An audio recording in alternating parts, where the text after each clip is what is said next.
वो फिर archaeological survey of India वाले लोग बोल रहे थे कि पहले हमसे मीटिंग कराए। वो अगर उन्होंने ये मुझे कन्विंस नहीं किया रहता तो मैं उसी दिन 2 घंटे में वो टेम्पल गिरा के ही आती।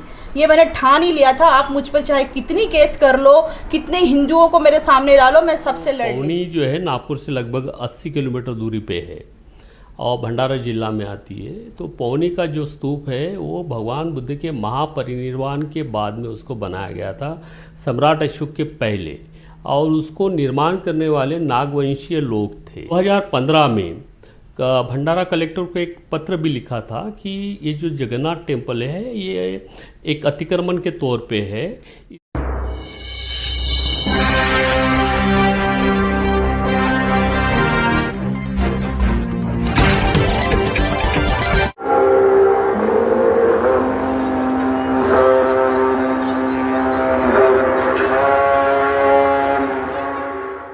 बोधगया आंदोलन, जिसे महाबोधि महाविहार मुक्ति आंदोलन के नाम से भी जाना जाता है, एक लंबे समय से चला आ रहा आंदोलन है जिसका उद्देश्य बिहार के बोधगया में स्थित महाबोधि मंदिर का प्रबंधन बौद्ध समुदाय को सौंपना है।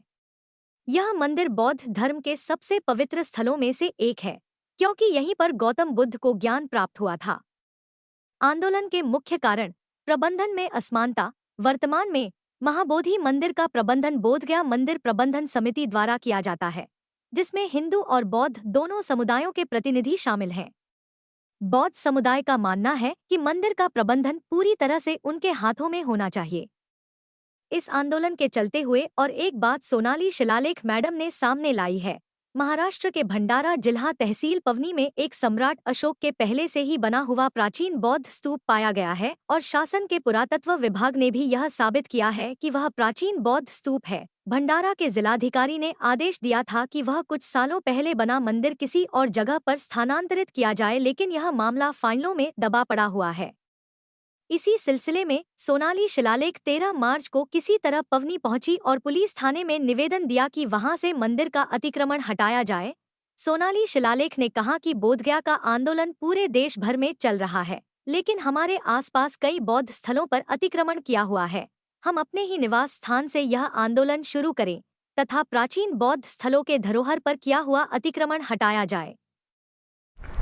नमस्कार मित्रों, ET न्यूज़ में आपका स्वागत है। अब आप देखेंगे कि बिहार का महाबोधि महाविहार जो बोधगया में है वो वहाँ पर आंदोलन चल रहा है कि उनका कहना है कि वह महाबोधि महाविहार हिंदुओं के कब्जों से निकालकर बुद्धिस्ट के कब्जे में आना चाहिए। तो नमस्कार मैडम। नमस्कार। नमस्कार सर। इस विषय पर आपका क्या कहना है? हाँ सर, ये आप जैसे कि जानते हैं कि गया एक बुद्धिस्ट टेम्पल है, बुद्धिस्ट महा टेम्पल है, आप कह सकते हैं महाविहार जिसे है, जहाँ पे कई सारे इंटरनेशनल पीपल्स वहाँ पे आते हैं विज़िट के लिए। वहाँ पे कई सारे बुद्धिस्ट कंट्रीज़ आती है और वो एक टूरिज़्म के क्षेत्र से भी बहुत बड़ी एक उपलब्धि है अपने भारत को मिली हुई। फिर भी वहाँ पे ऐसा है कि आंदोलन छिड़ा है। वो आंदोलन आज का नहीं है, अभी तो ये बड़े पैमाने में दिख रहा है, मगर ये आंदोलन बहुत सालों से चल रहा है। महाबोधि महाविहार हिंदुओं के कब्जे से निकलकर बौद्धों के कब्जे में आए, ये काफ़ी सालों से चल रहे, मगर अभी भी वो उसका कुछ हो ही नहीं रहा। इंटरनेशनली वो लोग कुछ आए हैं, कई सारे हैं जहाँ पे राजरत्न आम्बेडकर भी है, काफ़ी सारे बुद्धिस्ट नेटवर्क से जुड़े हुए काफ़ी सारे पीपल्स वहाँ पे है और बुद्धिस्ट कंट्री के भी लोग वहाँ पे आकर बैठे हैं, आंदोलन कर रहे हैं, मगर फिर भी वो अभी भी कुछ पता नहीं है उसका न्याय कब मिलेगा। तो मैडम, जिस तरह से बोधगया का जो महाविहार है हिंदुओं के कब्जे में है, उसी तरह से पूरे देश में बहुत सारे बौद्ध स्थल है, वह भी कहीं ना कहीं और धर्मों के पास में है। उसके बारे में क्या कहेंगे?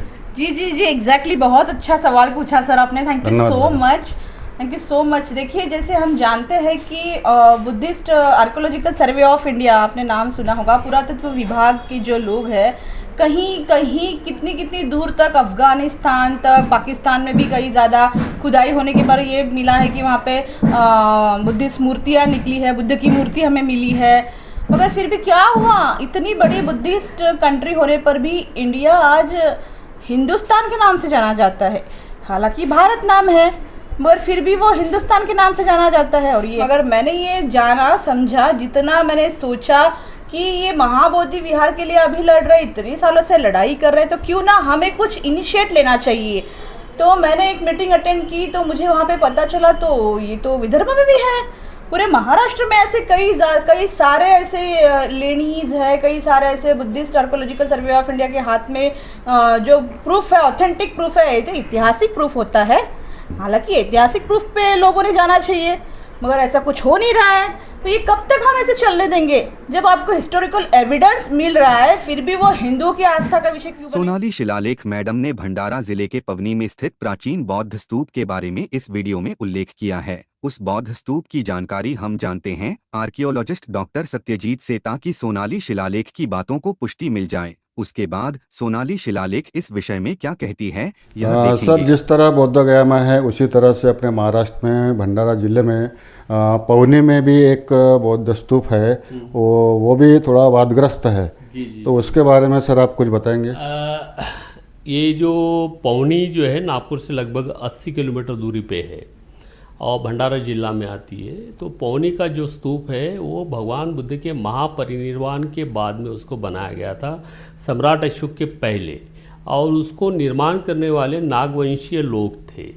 इसलिए नागवंशीय लोगों के लिए पवनी का जो स्तूप है ये बहुत महत्वपूर्ण है। 1969-70 में यूनिवर्सिटी, नागपुर यूनिवर्सिटी तथा आर्कोलॉजिकल सर्वे ऑफ इंडिया द्वारा उसका उत्खनन हुआ था और उसका एक रिपोर्ट भी पब्लिश हुआ है नागपुर यूनिवर्सिटी के माध्यम से। उस स्तूप के ऊपर में जो जगन्नाथ टेम्पल है उसका जो मेंशन किया है रिपोर्ट के अंदर में एज ए मॉडर्न टेम्पल करके है। मीन्स वो 100 ईयर्स भी कंप्लीटेड क्या बोलते कि वो टेम्पल नहीं है। आर्कोलॉजिकल सर्वे ऑफ इंडिया ने 2015 में भंडारा कलेक्टर को एक पत्र भी लिखा था कि ये जो जगन्नाथ टेम्पल है ये एक अतिक्रमण के तौर पे है, इसको किसी प्रकार का कम्युनल क्या बोलते कि दंगा फसाद न करते हुए बड़े शांति के साथ में उसको अन्य जगह पे शिफ्ट करने का उनको एक पत्र भी दिया है, लेकिन अभी तक उसकी कोई कार्रवाई नहीं हुई है। According to the archaeological survey of India के जो rules and regulations and act जो है इसमें ये स्पष्ट लिखा गया है कि 300 मीटर के अंदर में without the permission of the archaeological department हम किसी प्रकार का कोई निर्माण कार्य नहीं कर सकते हैं।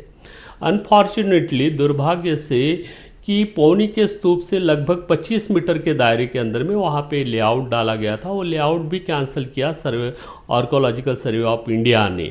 लेकिन वहाँ पे अतिक्रमण के तौर पे कुछ मकान बने हुए हैं और कुछ कंस्ट्रक्शंस हुआ है 300 मीटर के दायरे के अंदर में। उन सभी को आर्कोलॉजिकल सर्वे ऑफ इंडिया ने नोटिस दिया है और पुलिस डिपार्टमेंट को भी नोटिस दिया है। वो सारे डॉक्यूमेंट्स मेरे पास में हैं, ऐसी बात नहीं है कि मैं कोरी बात कर रहा हूँ, ये सारे डॉक्यूमेंट्स है। तो लेकिन प्रशासन की ओर से अभी तक किसी प्रकार की कोई कार्रवाई नहीं हुई। मैं पहले ही कहा था कि ये सब सेंसिटिव मामला है, ये संवेदनशील होने की वजह से प्रशासन इस मामले के में जब तक आम जनता का सहयोग नहीं मिलता तब तक के प्रशासन भी इसमें कार्रवाई करने के लिए थोड़ा सी हिचकिचाती है। मैं चाहता हूँ कि अगर पौनी का टेम्पल का अगर स्तूप का उत्खनन होकर उसको अगर डेवलप किया जाता है तो निश्चित रूप से एक इंटरनेशनल टूरिज्म बहुत बढ़ेगा विदर्भ के अंदर। जगह अपने पौनी में है, आप जानते होंगे पौनी जिला भंडारा। पौनी जिला भंडारा में ऐसी ही एक जगह है तहसील ऑफिस के पास में, जो आर्कोलॉजिकल सर्वे ऑफ इंडिया का वहाँ पे बोर्ड लगा है और वहाँ पे वो जगह उतनी 2400 मीटर के अंतर पर आर्कोलॉजिकल सर्वे ऑफ इंडिया की जगह है, ऐसा लिख के होने के बावजूद वहाँ पे एक टेम्पल है। और उस टेम्पल के लिए कई बार जिला कलेक्टर, न्यायालय, डिस्ट्रिक्ट कोर्ट में हमने याचिकाएं दायर की है, मगर फिर भी कोर्ट कह रहा है कि वो एक हिंदुओं की आस्था का विषय है। तो ये कैसा कोर्ट है? ये कैसे हिंदुओं की आस्था की बात कर रहे हैं? क्या बौद्धों की कोई आस्था नहीं है क्या? ये हमारा सवाल है। जब आप हिंदुओं की आस्था का विषय हमें बता रहे तो बौद्धों की आस्था का हम क्या करें? और बौद्धों की आस्था तो छोड़िए सर, वो तो एक हिस्टोरिकल एविडेंस है आपके पास। हालांकि वहाँ पे कंट्री के कितने लोग आकर विजिट कर सकते हैं, एक टूरिज्म का बहुत अच्छा प्लेस बन सकता है। हम क्यों नहीं बनाते ऑक्सफोर्ड जैसी यूनिवर्सिटी? हम क्यों नहीं बनाते कैम्ब्रिज विद्यालय जैसी यूनिवर्सिटी? हम क्यों मंदिर मस्जिद बना रहे? क्यों बच्चों को नहीं सिखा रहे रशियन क्रांति, फ्रेंच क्रांति, वॉल्टियर को क्यों नहीं पढ़ रहे लोग? ये मैं चाहती हूँ कि आप पढ़े और हिंदू हिंदू करके मत रहिए, हिंदू हिंदू करके मर जाओगे। हिंदू और सिंधु में क्या फ़र्क है पहले वो जान लीजिए। मैडम, आप मुझे ये बताएंगे कि आप ये बौद्ध स्थल की बात कर रहे हैं और वहाँ पर आंदोलन में चल रहा है, तो आपने अपने लेवल के ऊपर में अब क्या किया है, आप क्या करना चाहते हैं? Yes exactly sir, super question, once again thank you कि आपने मुझे ये क्वेश्चन पूछा और मैं दिल से ये अपनी बात कहना चाहती हूँ। जैसे ही रात में मैंने वो मीटिंग अटेंड की तो मेरे दिमाग में पहले ख्याल आया कि मेरे घर के पास में क्या पड़ेगा। तो मैंने पौनी की पूरी हिस्ट्री निकाली तो मुझे भी ये पता चला, मैंने उसकी काफ़ी सारी जानकारी ली। तो मैं यहाँ से पौनी जा रही हूँ करके अपने किसी फ्रेंड्स को बता के रखा। मैं ऑफिस का काम, घर का काम निपटा के पौनी के लिए निकली तो मुझे पता चला कि पौनी की बस 2 बजे की है ही नहीं अवेलेबल और मैं पहुँची थी 12:30 बजे। मेरे और 1.5-2 घंटे वेस्ट हो जाते। तो मैंने क्या किया, भंडारा की बस पकड़ी। तो भंडारा की बस कच भर के थी, वहाँ पे पैर रखने के लिए भी जगह नहीं थी। मैं आपको टिकट भी बता सकती हूँ, आप टिकट कंडक्टर से बात भी कर सकते हैं। हम कैसे धक्के खाते खाते गए, बीच में हमारी बस बंद पड़ गई। हमने धक्का मार के वो बस चालू करी और हम जैसे तैसे मैं भंडारा पहुँच गई। लड़ाई झगड़े करते करते, जगह के लिए काफ़ी सारे होते हैं, पीपल्स इरिटेट हो जाते हैं। गर्मी के दिन चालू है, बच्चे स्कूल से आते हैं, कॉलेज से आते हैं और काम करने वाले लोग, गांव के लोग अपने रिश्तेदारों से होली के समय में मिलने जा रहे थे। तो मैं जैसे तैसे भंडारा पहुंच गई। वहां पे जाने पर पता चला सर वहां पे पौनी की एक भी बस अवेलेबल नहीं थी। लोग 2-2:30 बजे से पौनी की बस के लिए इंतज़ार कर रहे थे, कोई भी बस पौनी जाने के लिए रेडी नहीं थी। फिर हमने सब लोग इकट्ठा हुए तो एक मिनी बस वाला हमें मिला जो हमको 40-40 रुपये इकट्ठा करके विदाउट टिकट हमको पौनी पहुंचा दिया। पौनी पहुंचने के बाद मैंने एक ऑटो किया, एक ऑटो रिक्शा वाले से बात की और मैंने वो खुद जाकर वो टेम्पल देखा। तो देखिए वो टेम्पल को बस पेंटिंग की हुई है वाइट वाली, आप गूगल पे भी सर्च कर सकते हैं, जगन्नाथ टेम्पल वहाँ पे बना हुआ है। तो वो टेम्पल बौद्धों के आर्कोलॉजिकल सर्वे ऑफ इंडिया के दायरे में है, मगर वो टेम्पल वहाँ पे बना है। वो टेम्पल तोड़ने की मैंने मंशा ठान ली। मैंने बुलडोजर वाले से बात की और पुलिस स्टेशन में वहाँ पे कंप्लेंट दर्ज कराई। वहाँ पे जो पुलिस निरीक्षक है अनिल ब्राह्मणे सर, उनसे मैंने बात की। उनकी काफ़ी सारी बातचीत के बाद ये पता चला कि उनके पास तो काफ़ी सारे लेटर्स आते हैं, वो क्या करे, वो अपना ड्यूटी कर रहे हैं। उनका होली का बंदोबस्त लगाना था तो वो चौक में थे।